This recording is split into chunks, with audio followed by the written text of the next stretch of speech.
สวัสดีค่ะพบกับ Easy Food by ชยาอีกครั้งนะคะสำหรับคลิปนี้มาชวนทุกคนทำเค้กช็อกโกแลตคัสตาร์ดคาราเมลค่ะไปเริ่มทำกันเลยค่ะขั้นตอนแรกเรามาทำคาราเมลก่อนค่ะใส่น้ำตาลลงไปจากนั้นใส่น้ำเปล่า1ช้อนโต๊ะค่ะแล้วก็เปิดไฟอ่อนนะคะปล่อยให้น้ำตาลค่อยๆละลายค่ะ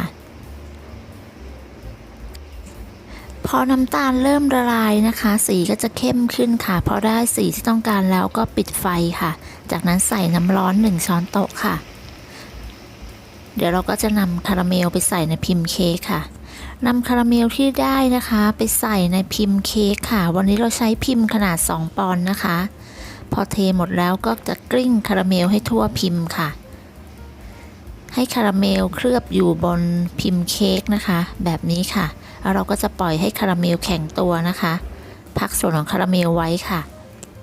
ต่อไปเราจะมาทำส่วนของคัสตาร์ดค่ะใช้ไข่แดง3ฟองค่ะแล้วก็ไข่ไก่เต็มฟอง1ฟองค่ะเติมกลิ่นวานิลาค่ะตามด้วยน้ำตาลทรายค่ะจากนั้นก็คนส่วนผสมให้เข้ากันค่ะใช้ตะกร้อมือคนได้เลยนะคะพอคนเข้ากันดีแล้วก็ใส่นมข้นจืดค่ะจากนั้นก็คนส่วนผสมต่อให้เข้ากันค่ะแล้วก็พักส่วนของคัสตาร์ดไว้ค่ะจากนั้นเราจะมาทำตัวเค้กช็อกโกแลตค่ะเราจะใช้เป็นช็อกโกแลตซิฟฟ่อนนะคะมีไข่แดง2ฟองนมสดแล้วก็น้ำมันพืชตามด้วยน้ำตาลทรายค่ะคนส่วนผสมให้เข้ากันค่ะพอคนส่วนผสมเข้ากันดีแล้วเราก็จะใส่แป้งค่ะใส่แป้งเค้กค่ะผงโกโก้ค่ะแล้วก็ใส่ผงฟูและเบกกิ้งโซดาค่ะจากนั้นก็ให้เราร่อนของแห้งลงในส่วนผสมของไข่แดงค่ะแล้วก็ใส่เกลือค่ะ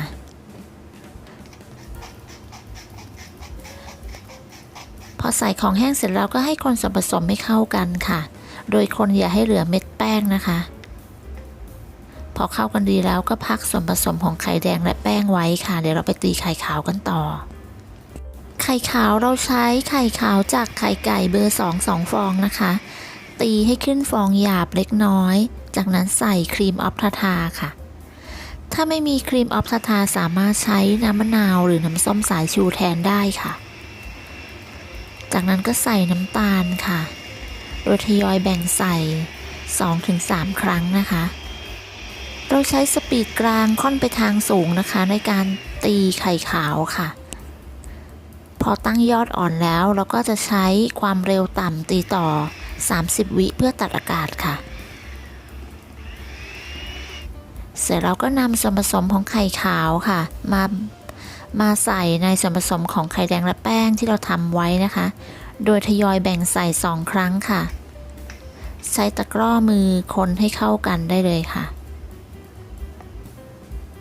พอส่วนผสมเข้ากันดีแล้วเดี๋ยวเราไปใส่ส่วนผสมในพิมพ์เค้กกันต่อค่ะอันนี้คาราเมลที่เราทำไว้นะคะคัสตาร์ดค่ะเทคัสตาร์ดผ่านที่กรองนะคะใส่ลงบนพิมพ์เค้กค่ะจากนั้นก็นำส่วนผสมของเค้กช็อกโกแลตใส่ลงไปด้านบนค่ะเทเบาๆนะคะค่อยๆเทค่ะแบบนี้ค่ะเสร็จแล้วเราจะอบค่ะเราจะอบแบบรองน้ำนะคะใส่น้ำร้อนลงไปในถาดอบค่ะโดยใส่ให้สูงประมาณ1 เซนของพิมพ์เค้กนะคะเราจะอบด้วยอุณหภูมิ160องศาใส่ไฟบนล่างนาน1 ชั่วโมงค่ะเค้กสุกออกมาแล้วนะคะเดี๋ยวเราจะพักไว้ให้อุ่นๆแล้วก็นำไปแช่เย็นค่ะเดี๋ยวเราจะตัดทานตอนที่เค้กเย็นๆนะคะอันนี้ครบ3 ชั่วโมงแล้วค่ะเดี๋ยวเรามาตัดเค้กกันใช้มีดแซะข้างๆนะคะแบบนี้ค่ะจากนั้นก็นำจานนะคะหรือที่รองเค้กมาวางด้านบนแล้วก็กลับด้านได้เลยค่ะ